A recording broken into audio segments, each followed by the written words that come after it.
אורן ביקש להתאפר ולהתחפש לדרדס.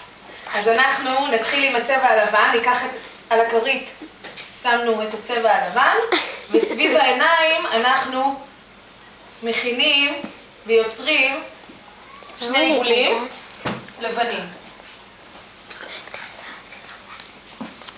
אחרי שיצרנו את העיגולים הלבנים, אנחנו לוקחים את הצבע הכחול, ועם הצבע הכחול אנחנו בעצם צובעים את כל הפנים, את כל החלקים שנשארו ללא צבע בצבע הכחול.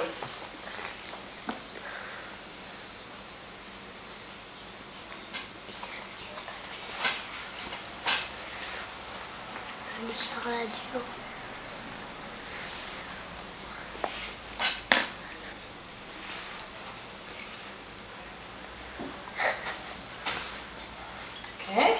כשסיימנו, אנחנו לוקחים מכחול דק ובעצם מציירים סביב העיגול הלבן, תוחמים אותו בצבע שחור.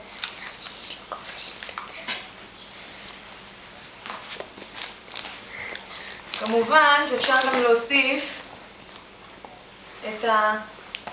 את הכובע של הדרדס. תודה.